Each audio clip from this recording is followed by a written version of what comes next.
Hello मित्रांनो, कशा आहात? मजेत ना? मजेत असायला पाहिजे, कारण तुमच्या ज्ञानवाढीसाठी डीजी कोकणी ट्युटोरियल हा चॅनल तुमच्यासाठी तत्पर आहे. तुमच्या ज्ञानवाढीसाठी तत्पर आहे. आणि तुमचं शैक्षणिक आयुष्य, शैक्षणिक कार्यकाल अगदी छान जावं यासाठी आम्ही एकदम सोप्या भाषेत, तुम्हाला समजेल अशा भाषेत प्रत्येक लेसन व्यवस्थित छान असा एक्सप्लेन करत आहोत, आणि तोही शुद्ध मराठीत, एकदम छान मराठीत. चला तर आपण मागच्या लेक्चरमध्ये बघितलं असेल की एट स्टँडर्डचा सायन्सचा 8th लेसन आपण पोल्युशन सुरू केला होता. त्यामध्ये फर्स्ट लेक्चर ऑलरेडी टाकलेलं आहे मी.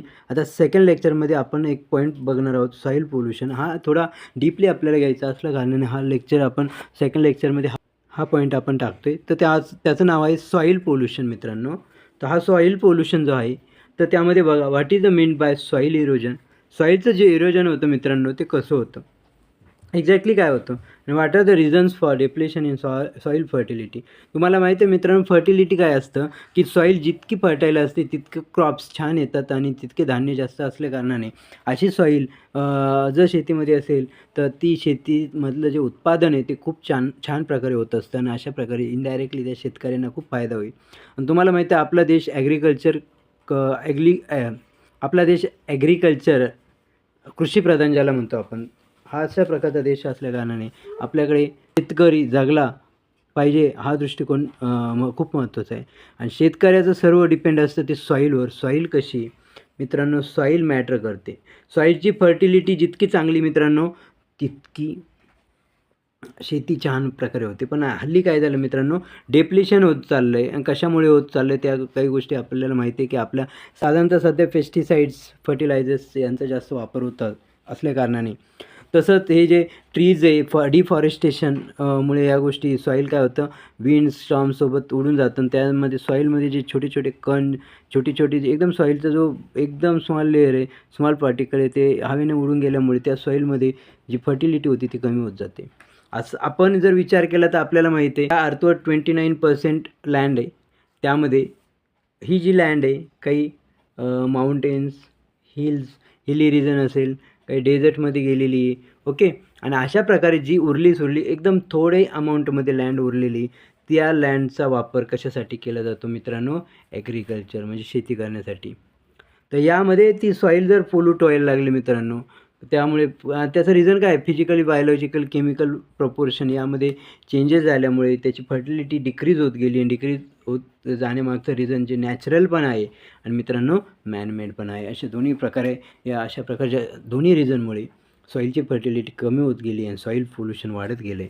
आणि या सॉईल पोल्युशनमुळे काय झालं मित्रांनो, साहजिकच आहे, त्यामध्ये येणारे क्रॉप्स कमी झाले, उत्पादन कमी झालं, आणि उत्पादन कमी होता होता उत्पादन जास्त वाढण्यासाठी हायब्रीड प्रकारची शेती करण्यात आली, आणि त्यामुळे सॉईलचं इरोजन अजून जास्त होत गेलं, आणि सॉईलचं पोल्युशन वाढत गेलं मित्रांनो. तर यामध्ये जर तुम्ही पाहिलं तर डोमेस्टिक वेस्ट बघा मित्रांनो, domestic waste, biologic waste and agriculture waste, या सर्व गोष्टी जर तुम्ही पाहिलं तर ह्या व्यवस्थित यांचे एक्झाम्पल लिहिणं गरजेचं आहे मित्रांनो. याचे एक्झाम्पल 5 एक्झाम्पल लिहा मित्रांनो, काही अडचण आल्यास कमेंट्समध्ये टाकू शकतात. हे जे सॉईल पोल्युशन जे होतं ते कशामुळे होतं, या प्रकारचे जे वेस्ट असतात, ज्यामध्ये बायोलॉजिकल वेस्ट असेल, डोमेस्टिक वेस्ट असेल, किंवा ॲग्रिकल्चर वेस्ट असेल, याच्यामुळे होतं. मग हे सॉईलचं पोल्युशन झाल्यामुळे कोणत्या प्रकारचे इफेक्ट आपल्याला साधारण पाहायला भेटतं बघा मित्रांनो. सॉईल फर्टिलिटी डिक्रीज होते. कशामुळे, त्यात सॉल्टी ॲसिडिक वॉटर जे इंडस्ट्रीमधून येतं, इंडस्ट्रीतून येतं, अशा प्रकारचे ॲसिडिक वॉटरमुळे ही सॉईलची फर्टिलिटी डिक्रीज होते. सॉईलमध्ये जी न्यूट्रियन्स असतात ते कमी होत जातं, आणि ऑटोमॅटिकली त्या सॉईलमधून ज्या क्रॉपचं उत्पादन जास्त व्हायला पाहिजे ते होत नाही.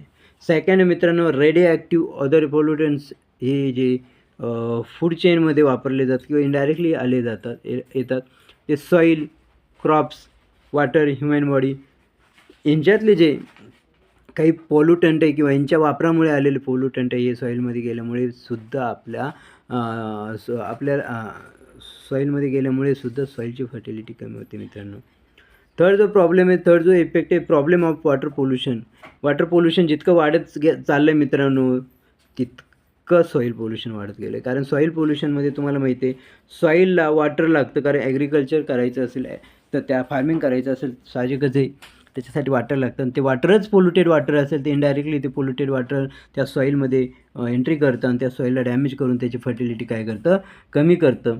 आणि अशा प्रकारचे वेगवेगळ्या प्रकारचे डिसीजसुद्धा यामध्ये मार्फत स्प्रेड होतात आणि सॉईल तर म्हणजे सॉईलचं इरोजन तर होतंच, परंतु त्यामार्फत डिसीज पण स्प्रेड होऊन सॉईलची फर्टिलिटी पण कमी होते आणि सामाजिक सलोखा आहे तो मित्रांनो तोही बिघडतो. तर बघा मित्रांनो, relationship of soil pollution with air and water pollution. आपण 3 प्रकारचे पोल्युशन बघितले. त्यामध्ये बघा सॉईल पोल्युशन, एअर पोल्युशन आणि वॉटर पोल्युशन. ते यामध्ये तुम्ही एक बघितलं वेट वेस्ट, म्हणजे जे ओलं वेस्ट असतं, जे डम्प ॲट रॉंग प्लेसेस. बरोबर ना? साहजिकच आहे, रॉंग प्लेसेसवर ते डंप केल्यामुळे काय झालं, पॅथोजन ग्रो होतं. ते वॉटरसोबत मिक्स होऊन वॉटर पोल्युशन होतं. इन्सेक्टिसाइड्स, केमिकल फर्टिलायझर्स, विडीसाइड्स या प्रकारचे ॲग्रिकल्चर फील्डमध्ये या प्रकारचे जे केमिकल्स किंवा सबस्टन्स आहे किंवा अशा प्रकारचे ज्या गोष्टी वापरल्या जातात त्यामुळे काय होतं, सॉईलचं पोल्युशन होतं. डिफरंट टाईपचा डिसीज त्या क्रॉप्स झाल्यामुळे इन्सेक्टिसाइडचा, विडीसाइडचा वापर जास्त होतो आणि त्यामुळे साहजिकच आहे हवेमध्ये असणारं जे शुद्ध हवा म्हणतो आपण त्यालासुद्धा डॅमेज केलं जातं आणि त्यामार्फत एअर पोल्युशन होतं. आणि केमिकल फर्टिलायझरचा जास्त वापर केल्यामुळे वॉटर पोल्युशन होतं. So soil pollution occurs due to the mixing of human waste, birds, animal waste यामुळे सुद्धा सॉईल पोल्युशन होतं आणि त्यामुळे एअर पोल्युशन, वॉटर पोल्युशन आणि सॉईल पोल्युशन असे एकमेकांच्या रिलेटेड मित्रांनो. आणि यामुळे ते पोल्युशन जे आहे ते प्रिव्हेंट कसं करू शकतो मित्रांनो, तेच आपल्याला बघायचं आहे. तर त्यामध्ये बघा प्रिव्हेन्शन आणि कंट्रोल कसं करू शकतो. तर गव्हर्नमेंट ऑफ इंडिया म्हणजे गव्हर्नमेंट खूप सारे लॉज आणलेले आहे कंट्रोल हे सर्व प्रकारचे पोल्युशन कंट्रोल करण्यासाठी किंवा रेग्युलेट करण्यासाठी किंवा प्रिव्हेन्शनसाठी. तर काही लॉजपैकी 3 लॉज साधारणतः बघा, water pollution and prevention act 1974. Second आहे मित्रांनो air pollution and prevention act 1981. Third आहे मित्रांनो एन्व्हायरमेंटल प्रोटेक्शन ॲक्ट 1986. अशा डिफरंट टाईपचे लॉज वापरून साधारणतः कंट्रोल केलं जातं पोल्युशन. परंतु तुम्हाला माहिती आहे साधारणतः डेली रुटीनमध्ये आणि ते असे डिफरंट लॉज किंवा रूल्स जे आणलेले त्यांचं रिलेशन बायोलॉजिकल वेस्ट असेल, बायोमेडिकल वेस्ट असेल, हार्मफुल इन्फ्लुएन्स असेल, सॉलिड वेस्ट असेल, साऊंड पोल्युशन असेल, अशा डिफरंट टाईपच्या गोष्टींसाठी वेगवेगळ्या प्रकारचे रूल किंवा लॉज आणलेले आहेत. पण तुम्हाला माहिती आहे ते फॉलो करणं मुश्किल आहे.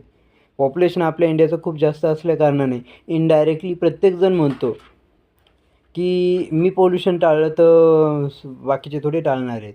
आणि हा जो दृष्टिकोन आहे, हा दृष्टिकोन सर्वांना घातक ठरतो आणि इनडायरेक्टली त्या अर्थ किंवा लँडच्या डॅमेजवर इनडायरेक्टली त्या अर्थ किंवा लँडवर परिणाम होतो, इम्पॅक्ट होतो आणि त्यातनं अशा प्रकारचे पोल्युशन झाल्यामुळे, पोल्युशन वाढल्यामुळे आपल्याला पुढे जाऊन त्रास होतो हे ह्युमन बिईंग्सला कळत नाही आहे.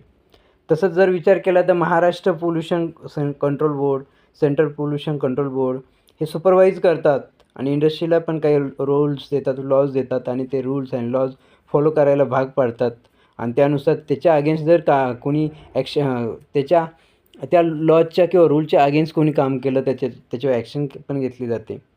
तसं इंडस्ट्रियल एरियाज असेल, लोकल गव्हर्निंग बॉडीज असेल, जसं म्युन्सिपॅलिटीज आहे, डिस्ट्रिक्ट काउन्सिल्स आहे, पंचायत समिती आहे, ग्रामपंचायत आहे, यांनासुद्धा हे पोल्युशन कंट्रोलचे रिलेटेड जे लॉज आहे फॉलो करायला लावतात. म्हणजे गव्हर्नमेंटमार्फत जितकं कंट्रोल करणं शक्य व जितकं रूल्स किंवा लॉज फॉलो करणं शक्य आहे त्यानुसार ते प्रयत्न करत आहे. परंतु हे जे काम आहे पोल्युशन कंट्रोलचं हे निव्वळ गव्हर्नमेंटचं नसून किंवा या प्रकारच्या local bodies, central government, state गव्हर्नमेंटचं नसून तर हे इंडिव्हिज्युअल ह्युमन बिईंगचं आहे. प्रत्येक व्यक्तीनं, प्रत्येक सिटिजननं आपला देश स्वच्छ राहावा, पोल्युशन रहित राहावा, पोल्युशन फ्री राहावा असं वाटत असेल तर आपण जर रूल्स अँड लॉज फॉलो जर केले तर आपण हे पोल्युशन कमी करू शकतो. वाढणार तर नाही पण आहे त्या पर्सेंटेजमध्ये पण कमी करू शकतो आणि आपल्या इंडियाला, आपल्या एरियाला, आपल्या एन्व्हायरमेंटला आपण डॅमेज होण्यापासून वाचू शकतो आणि आपल्या नेचरला आपण आपल्याकडनं काहीतरी देऊ शकतो ज्या नेचरने आपल्याला इतकं सारं दिलेलं आहे. ओके मित्रांनो, अशा प्रकारे हा लेसन संपलेला आहे आणि या लेसनचे जे एक्झरसाईज आहे ती सोडवण्याचा प्रयत्न करा. त्यामध्ये बघा काही स्टेटमेंट दिलेले आहे पोल्युशन रिलेटेड. तर ते कोणत्या प्रकारचं, विच टाईप ऑफ पोल्युशन, जसं fog seems to be appearing in Delhi during days hours, काय air pollution, many times vomiting and dysentery occurs after eating panipuri, काय आहे मित्रांनो water pollution, crops does not grow up in some areas due to the soil pollution. या प्रकारचे question आहे. Second आहे paragraph दिलेलं आहे मित्रांनो. पॅरेग्राफ दिलेलं आहे आणि त्याच्यात काय शोधायचं आहे आपल्याला. अशा प्रकारचे सेंटेन्स शोधायचे ज्या सेंटेन्समध्ये पोल्युशनचा टाईप दिलेला आहे, तर त्यानुसार तो क्वेश्चन सोडू शकता. थर्ड क्वेश्चन आहे मित्रांनो, ए अँड बी कॉलम्स दिलेले आहे आणि effect of pollution on human health दिलेलं आहे. जसं वॉटर कंटेनिंग कोबाल्टमुळे काय होऊ शकतं मित्रांनो, त्यानंतर मिथेन गॅसमुळे काय होऊ शकतं, स्किन कॅन्सर वगैरे, बरोबर ना. बघा, शोधा. Water containing lead, sulphur dioxide, nitrogen dioxide या प्रकारचे गॅसेस जे असतात जे पोल्युशन होण्यासाठी रिस्पॉन्सिबल असतात, त्याच्यामुळे कोणकोणत्या प्रकारचे डिसीज किंवा ह्युमन हेल्थवर कोणत्या प्रकारचा परिणाम होतो, या प्रकारचा क्वेश्चन मॅच द पेअरद्वारे तुम्हाला सॉल्व करायचा आहे. त्यामध्ये ट्रू फॉल्स दिलेलं आहे मित्रांनो. पुढे ॲन्सर द फॉलोइंग, ज्यामध्ये डेफिनेशन आहे पोल्युशनच्या, पोल्युटंटच्या, ज्यामध्ये डेफिनेशन आहे pollution, pollutant, acid rain, green house effect काय आहे, किंवा विजिबल पोल्युटंट्स जे आहे ते कोणते आहे त्यांचे नावं लिहायचे तुम्हाला. इनविजिबल पोल्युटंट्स कोणते ते लिहायचे मित्रांनो. Answer the following, give 2 examples of each of water, soil and air pollution from your residential area. कोणते 2 एक्झाम्पल लिहायचे. How does the pollution occur due to the vehicles, आणि असे कोणते व्हेकल्स आहे ज्याच्यामुळे अशा प्रकारचे पोल्युशन होतात, आणि अशा कोणत्या प्रकारच्या व्हेकल्स आहे ज्याच्यापासून कमी पोल्युशन तयार होतं.